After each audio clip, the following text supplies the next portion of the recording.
বোসপুকুরে খুন খারাপি গল্পের প্রথম ২ পর্বে আমরা জানতে পারি ইন্দ্রনারায়ণ আচার্য নামে এক ব্যক্তি তার বাড়িতে রহস্যজনকভাবে খুন হয়। এই তদন্তের ভার এসে পড়ে ফেলুদারও। ফেলুদা এই তদন্তের ভার নিয়ে বিভিন্ন তথ্য সংগ্রহে ব্যস্ত হয়ে পড়ে। আজ আমরা এই গল্পের ৩য় পর্ব শুনতে চলেছি। আমরা বোসপুকুর গিয়েছিলাম বিশুদ্ধবার, আবার যেতে হবে শনিবার, কাজেই মাঝে শুক্রবারটা ফাঁক। সেই ফাঁকে দেখি লালমোহনবাবু আমাদের বাড়িতে এসে হাজির। আসলে একটা তদন্ত যখন শুরু হয়ে যায় তখন আর নিয়ম মানা যায় না। ভদ্রলোক এসেই ধপ করে সোফায় বসে বললেন, আপনার তো শুধু বোসপুকুর গেলে চলবে না মশাই, যাত্রা পার্টিগুলোতেও তো একবার যাওয়া দরকার। ফেলুদা বলল, সে আর বলতে, মৃত ব্যক্তির সমস্ত জীবনটাই তো যাত্রার সঙ্গে জড়িয়ে রয়েছে। আপনি যখন এসেই পড়েছেন তখন বাড়িতে বসে না গেঁজিয়ে চলুন মোহাম্মদ শফি লেনটা একটু ঘুরে আসা যাক। তারপর বিনাপানি অপেরার ম্যানেজার সেই ঈশান বাবু নাকি? অশ্বিনী বাবু। হ্যাঁ, অশ্বিনী বাবুর সঙ্গে তো কথা বলতে হবে, তাই না? নিশ্চয়ই। তোপসে, একবার ডিরেক্টরি দেখ তো, বিনাপানি অপেরার ঠিকানাটা কি? ডিরেক্টরি দেখতে বেরোলো বিনাপানি অপেরা সুরেশ মল্লিক স্ট্রিট। লালমোহনবাবু বললেন, রাস্তাটা আমার জানা আছে, ওখানের একটা ব্যায়ামাগারে আমি কলেজে থাকতে রেগুলারলি যেতাম। ফেলুদা বলল, বলেন কি? বিশ্বাস করুন, ডন বৈঠক, বার্বেল চেস্ট এক্সপ্যান্ডার কোনোটাও বাদ দিইনি। বডির ডেভেলপমেন্টও হয়েছিল ভালোই। আমার হাইটে ৪২ ইঞ্চি ছাতি নেহাত নিন্দের নয়। তা সেসব মাংসপেশি গেল কোথায়? আর মশাই, লেখক হলে কি আর মাসল থাকে শরীরে? তখন সব মাসল গিয়ে জমা হয় ব্রেনে। তবে ভোরে হাঁটার অভ্যেসটা রেখেছি, ডেলি 2 মাইলস। তাই তো আপনার সঙ্গে পাল্লা দিয়ে চলতে পারি। চা খেয়ে আমরা বেরিয়ে পড়লাম। লালমোহনবাবুর ড্রাইভার হরিপদবাবুর খুব উৎসাহ, খুনের ব্যাপারটা কাগজে পড়েছেন। তাছাড়া ভারত অপেরার অনেক যাত্রা ওর দেখা। আমরা সেই খুনেরই তদন্ত করছি জেনে বললেন, ইন্দ্র আচার্যি একা ভারত অপেরাকে দাঁড় করিয়ে দিয়েছিলেন। ওর খুনিকে কাঠগড়ায় দাঁড় করাতে পারলে একটা কাজের কাজ হবে। শুক্রবার ট্রাফিক প্রচুর, তাই ভারত অপেরার আপিসে পৌঁছতে লাগলো প্রায় ৪৫ মিনিট। নম্বরটা ডিরেক্টরিতে দেখে নিয়েছিলাম।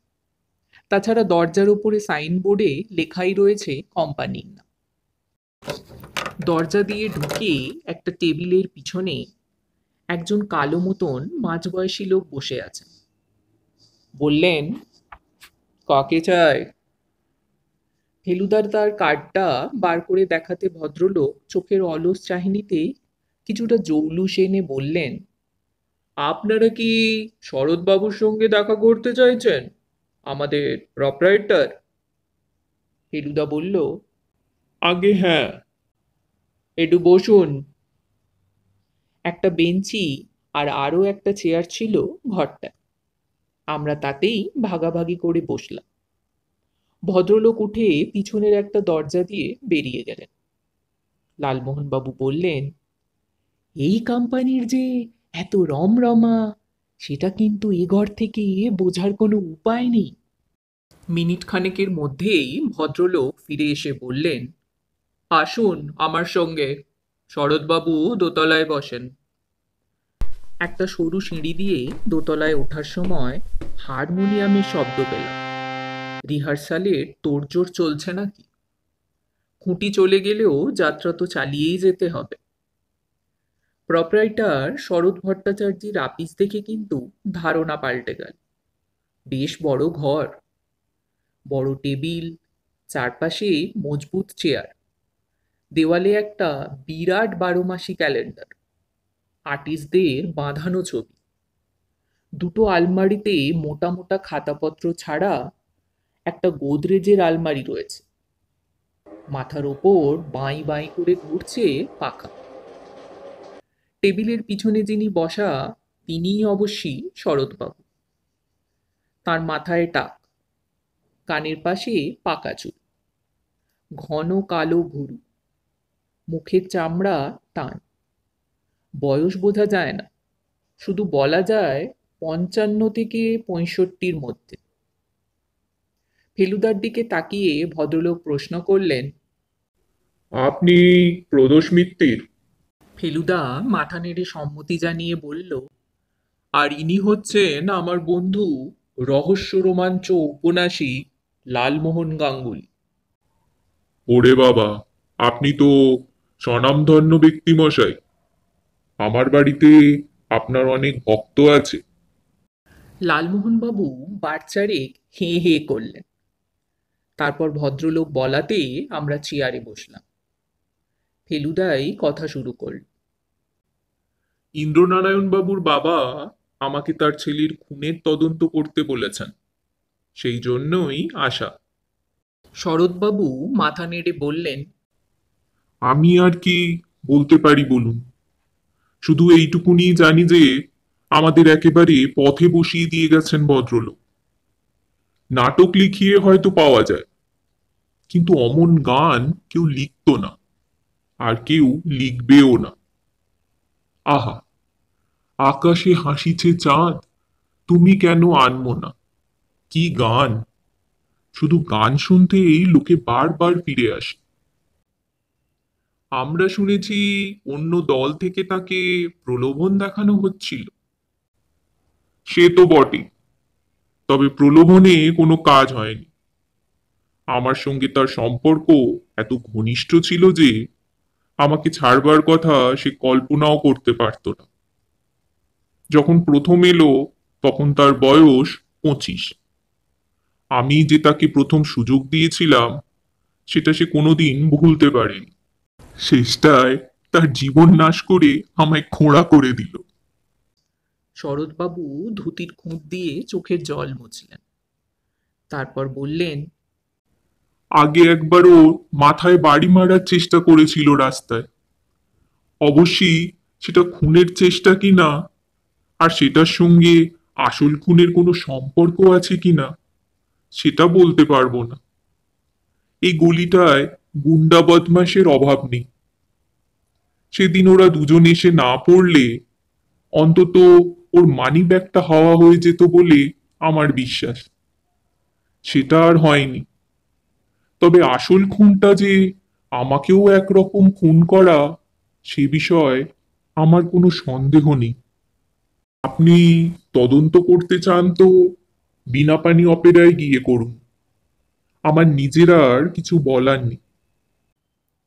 আমরা উঠে পড়লাম। ইতিমধ্যে চা খাওয়া হয়ে গেছে। এর পরের স্টপ হলো সুরেশ মল্লিক স্ট্রিট। আমহার স্ট্রিট ধরে উত্তরে যেতে গিয়ে বাঁয়ে একটা মোড় নিয়ে তার পরের ডাইনে রাস্তাটাই হলো সুরেশ মল্লিক স্ট্রিট। 14 নম্বরে বিনাপানির আপিস পার করতে কোনো অসুবিধা হলো না। এখানে বাড়িতে ঢুকেই যাকে বলে উদ্দাত্ত কণ্ঠস্বর শুনতে পেয়ে বুঝলাম পুরো দমে মহড়া চলছে। ম্যানেজার অশ্বিনীবাবুকে বার করতে সময় লাগলো না। বদমেজাজি চেহারা, টুথব্রাশ গোঁফ, বয়স 50-এক বয়স। বাইরের একটা ঘরে আমাদের বসতে দেওয়া হয়েছিল। ভদ্রলোক ঢুকে এসে ফেলুদার কার্ড দেখেই খাপ্পা হয়ে উঠলেন। এ কি, বোসপুকুরে খুনের ব্যাপারে নাকি? ফেলুদা বলল, আজ্ঞে হ্যাঁ, আমার উপর তদন্তের ভার পড়েছে। আপনি ইন্দ্রনারায়ণ বাবুর সঙ্গে খুনের রাত্রে দেখা করেছিলেন।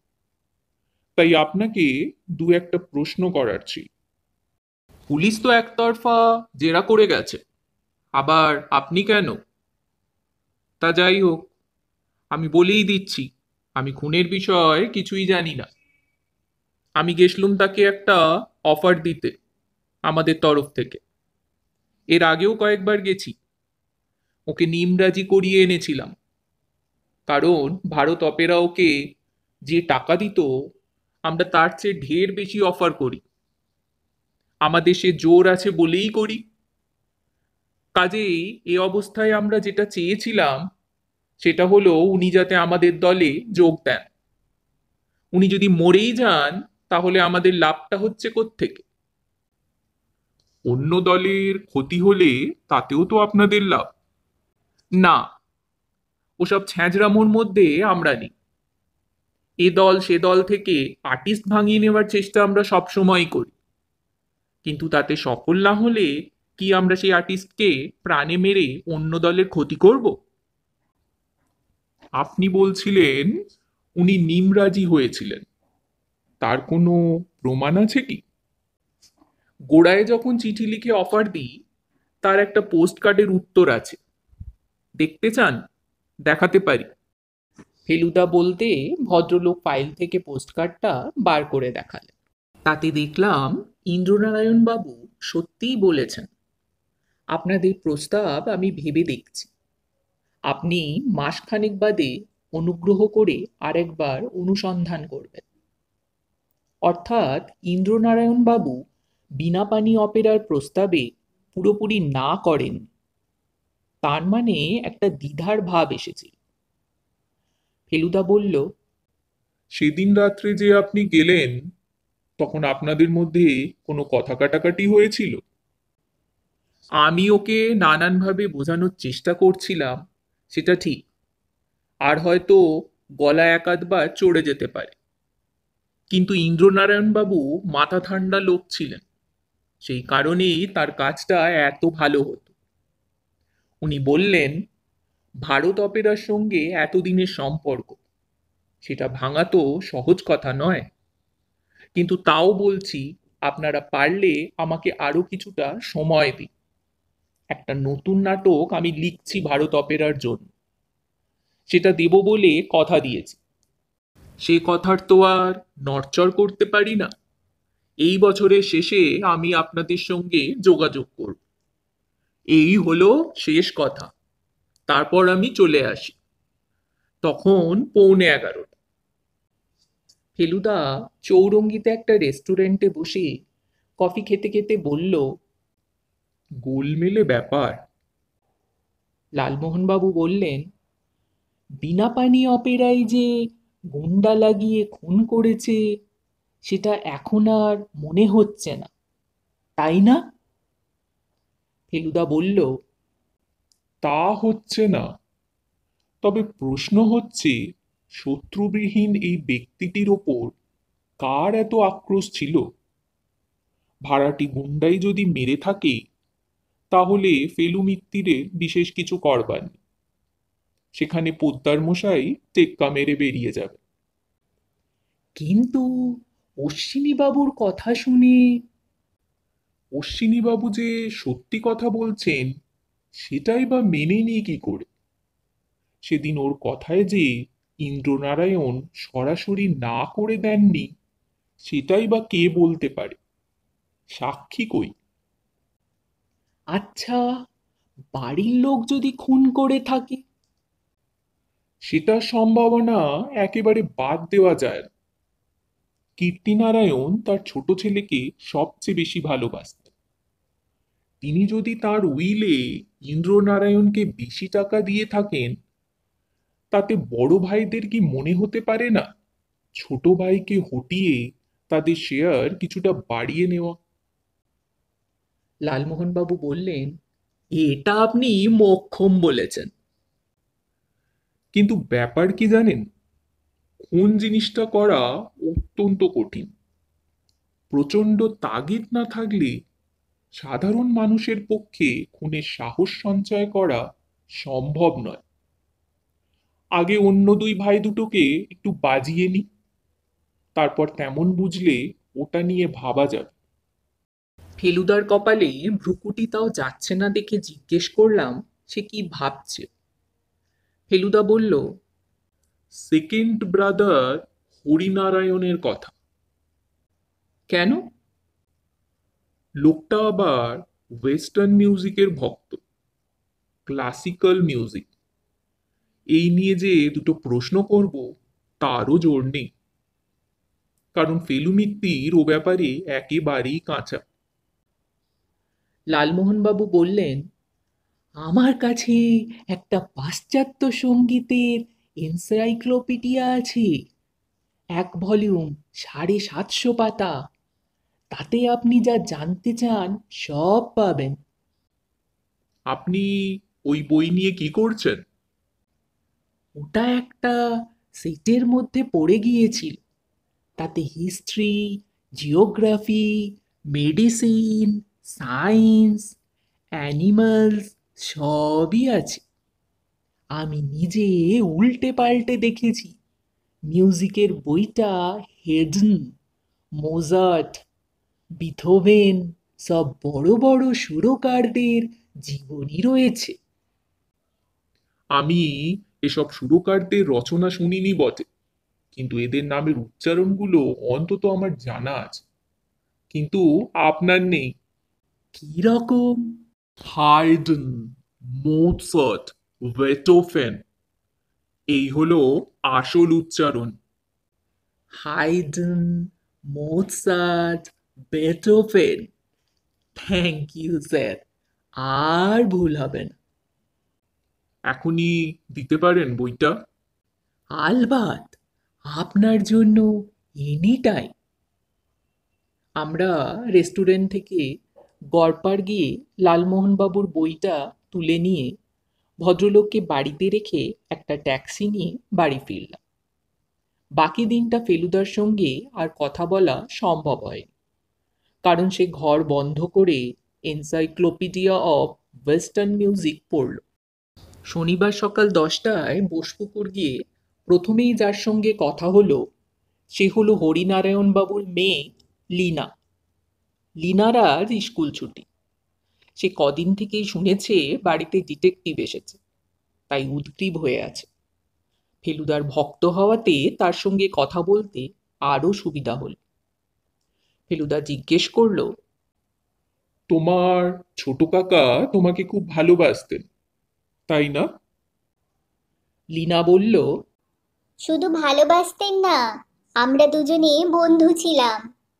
কাকা সব লেখা আগে আমাকে পড়ে শোনাতেন। আমার যদি কোনো জায়গা গোলমাল লাগতো তাহলে কাকা সেটা বদলে দিতেন। আর গান? আমাকে প্রথম শোনাতেন। তুমি নিজে গান ভালোবাসো? আমি পিয়ানো শিখছি। তার মানে তো বিলিতি বাজনা। হ্যাঁ, কিন্তু আমার রবীন্দ্রসঙ্গীতও ভালো লাগে, আর কাকার গানও ভালো লাগতো। আমি নিজেও গান করি একটু একটু। তোমার কাকা কোনোদিনও ভারত অপেরা ছেড়ে দেওয়ার কথা বলেছিলেন তোমাকে? বীণাপাণি অপেরা কাকাকে অনেক টাকা দিতে রাজি হয়েছিল, কিন্তু আমার মনে হয় না কাকা কোনোদিনও ভারত অপেরা ছাড়তেন। আমায় বলতেন আমার শেকড় ভারত অপেরায়। শেকড় তুলে অন্য জায়গায় গেলে কি আর আমি বাঁচবো? কাকা একটা নতুন নাটক লিখছিলেন, সেটা তুমি জানো? একটা কেন, সম্রাট অশোক তো শেষ হয়নি। তাছাড়া কাকার 4টে নাটক লেখা ছিল। এছাড়া ওর প্রায় 15-20টা খুব ভালো ভালো গান লেখা ছিল, যেগুলো এখনো যাত্রায় ব্যবহার হয়নি। আর নাটকের খসড়া যেগুলো ছিল সেও প্রায় 8-10টা হবে, সেগুলো তো খসড়াই রয়ে গেল। লীনার সঙ্গে কথা বললাম প্রদ্যুন্নবাবুর ঘরে। খুব সাদাসিধা ঘর, লাইব্রেরির ঠিক পাশে। ভদ্রলোক বললেন যে রিসার্চের কাজ প্রায় শেষ হয়ে গেছে। এরপর কাগজপত্র সব নিয়ে উনি বইটা লেখার জন্য শ্রীরামপুরে ওর বাড়িতে চলে যাবে। ওর আন্দাজ 1 বছর লাগবে বইটা লিখতে। অবশ্যই রহস্যের সমাধান না হওয়া পর্যন্ত আপনাকে এখানেই থাকতে হবে, সেটা বোধহয় বুঝতেই পারছেন। সে কথা পুলিশ আগেই বলে দিয়েছে। আপনি চলে গেলে কীর্তিনারায়ণ বাবুর সেক্রেটারির কি হবে? সে আমি অন্য একটি ছেলেকে বদলি দিয়ে যাব। জীবনী একবার লিখতে আরম্ভ করলে অন্য কোনো দিকে মন দিতে পারবো না। ফেলুদা ঘুরে ঘুরে ঘরটা দেখছিল, আর ঘরের দরজা দিয়ে বাইরের কি অংশ দেখা যায় সেটাও দেখছিল। দেখলাম প্রদ্যুন বাবুর শোবার ঘর থেকে ইন্দ্রনারায়ণ বাবুর কাজের ঘরের দরজাটা দেখা যায়, কিন্তু লাইব্রেরি থেকে দুটোর একটা ঘরও দেখা যায় না। ঘরের পেছনের জানলা দিয়ে বাইরে গলি দেখা যায়। যদু নস্করলেন। বোসপুকুর রোডটা হলো বাড়ির সামনে, অর্থাৎ দক্ষিণ দিকের বাগানের পরে। লীনা ইতিমধ্যে তার বাবা হরিনারায়ণ বাবুকে আমাদের কথা বলে রেখেছে। আমরা দোতলায় দক্ষিণের দিকে বারান্দার পাশে একটা বৈঠকখানায় গিয়ে হাজির হলাম। বেশ সুন্দর সাজানো ঘর, তাতে কিছু দামি পুরনো জিনিসও রয়েছে বলে মনে হল। ঘরের একপাশে একটা বড় তাকে হাইফাই যন্ত্র, রেকর্ড আর ক্যাসেট চালানোর জন্য, আর তাকের ওপরের দিকে দুটো স্টেরিও স্পিকার। হরিনারায়ণ বাবুকে দেখেই লীনার বাবা বলে বোঝা যায়, বেশ সুপুরুষ চেহারা, রং এ বাড়িরা সকলের মতোই ফর্সা, খালি শরীরে মাংসটা একটু বেশি। ভদ্রলোক ফেলুদা লালমোহনবাবুকে বললেন, আপনাদের দুজনের নামই সোনা বলে মনে হচ্ছে। এখন বলুন কিভাবে আপনাদের সাহায্য করতে পারি। ফেলুদা প্রথমেই কাজের কথায় গেল না, বলল, আপনার তো দেখছি বিরাট গান বাজনার কালেকশন। হ্যাঁ, তা 20 বছর হলো শুনছি ওয়েস্টার্ন মিউজিক। ওটাতেই কান বসে গেছে, দিশি আর ভালো লাগে না। আপনার কোনো ফেভারিট কম্পোজার আছে নাকি? চাইকোভস্কি খুব ভালো লাগে, সুমান, ব্রাহ্মস, সোপা। অর্থাৎ রোমান্টিক যুগটাই আপনার বেশি প্রিয়? হ্যাঁ। আপনার ছোট ভাই বেহালা বাজালেও বিলিতি সঙ্গীতের দিকে ঝোঁকেননি বোধহয়। না, ও ব্যাপারটা ছিল একেবারে উল্টো। শুনেছি ওর নাকি ট্যালেন্ট ছিল, কিন্তু যাত্রা দেখার কোনো তাগিদ কোনোদিনও অনুভব করিনি। আমার স্ত্রী আর মেয়ে গেছে কয়েকবার। ইন্দ্রনারায়ণের মৃত্যু সম্বন্ধে আপনার নিজের কোনো থিওরি আছে?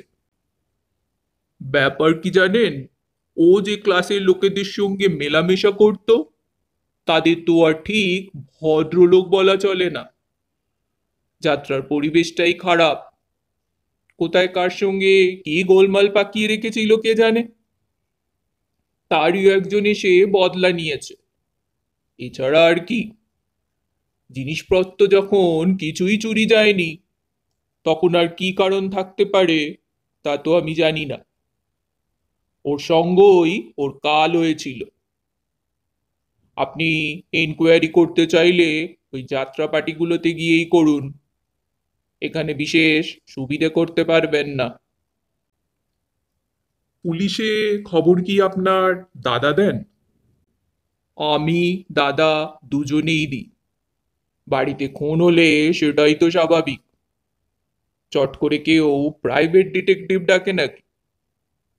বাবার তাই ইচ্ছা ছিল, কিন্তু বাবা চিরকালই চিতগ্রস্ত। কি করে যে ব্যারিস্টারি করেছেন এতদিন তা জানি না। আপনার বাবা বোধহয় আপনার ছোট ভাইকে খুব ভালোবাসতেন। সেটাও ওই ছিটেরই উদাহরণ। বাবা গতানুগতিকতা পছন্দ করেন না। এই ব্যাপারে বাবার সঙ্গে আমার পূর্বপুরুষ কন্দর্প নারায়ণের মিল আছে। ফেলুদা উঠে পড়ল। আমিও বুঝতে পারছিলাম যে এই ভদ্রলোকের সঙ্গে আর কথা বলে কোনো ফল হবে না। বড় ভাই দেবনারায়ণ ছিলেন বাড়ির পশ্চিম দিকের বারান্দায় বেতের চেয়ারে বসে। সামনে বেতের টেবিল, তার উপর কোল্ড বিয়ার রাখা। আমাদের অভিবাদন জানিয়ে ভদ্রলোক বিয়ার অফার করলেন। আমরা স্বভাবতই মাথা নেড়ে না জানালাম। প্রাইভেট ডিটেকটিভ এমপ্লয় করা বুঝি বাবার প্ল্যান? ফেলুদা হেসে বলল, বোধ হয় তাই। কারণ আর কারোরই শখের গোয়েন্দার উপর আস্থা নেই। এ জিনিস উপন্যাসে চলে, রিয়েল লাইফে চলে না। ভদ্রলোক কথাগুলো বলছেন একেবারে শুকনো মুখে। সত্যি বলতে কি, এত গম্ভীর লোক কমই দেখেছি। দেবনারায়ণবাবু বললেন, আমার ভাইয়ের সম্বন্ধে জিজ্ঞেস করবেন তো? সেটা অনুমান করেই বলছি, ইন্দ্রনারায়ণ ছিল আমাদের পরিবারের কলঙ্ক। আমাদের ক্লাবে অনেক সময় লোকে তার কথা জিজ্ঞেস করেছে, তার যাত্রা কেমন চলছে, গান পপুলার হচ্ছে কিনা, সে বেহালা কেমন বাজায়, ইত্যাদি। আমি মাথা হেঁট না করে কোনো কথার জবাব দিতে পারিনি। আমাদের আপন ভাইয়ের এই দশা হবে এ আমি স্বপ্নেও ভাবতে পারিনি। তার মৃত্যুর জন্যও সে নিজেই দায়ী। তার উপর আমার কোনো সহানুভূতি নেই। আর আপনিও যে তদন্তের ভার নিয়েছেন, আপনার উপরেও আমার কোনো সিম্প্যাথি নেই। ওকে খুন করেছে যাত্রা দলের গুন্ডা। দে আর অল পোটেন্সিয়াল ক্রিমিনালস। আপনি কাকে ছেড়ে কাকে ধরবেন? দেবনারায়ণবাবুর সঙ্গে কথাও এইখানেই শেষ হয়ে গেল। নিচে আসার সময় ফেলুদা প্রদ্যুৎবাবুকে বলল, একটা জিনিস দেখার বড় কৌতূহল হচ্ছে আমার। কন্দর্প নারায়ণের বিলেতের ডায়েরি কটা খণ্ড আছে সব শুদ্ধ? দুটো। উনি বিলেতে ছিলেন 1 বছরের কিছু বেশি। ওটা দিন তিনেকের জন্য ধার পাওয়া যাবে? নিশ্চয়ই। ফেলুদা তার থলিতে বই দুটো নিয়ে নিল। আমরা আবার বাড়িমুখো রওনা দিলাম। শ্রোতা বন্ধুদের কাছে অনুরোধ রইল, আপনারা অবশ্যই কমেন্ট করে জানাবেন এই গল্পের আসল খুনি কে। ইন্দ্রনারায়ণ আচার্যের যাত্রার সঙ্গে কোনো যুক্ত ব্যক্তি, নাকি তার বাড়ির লোক, নাকি অন্য কেউ?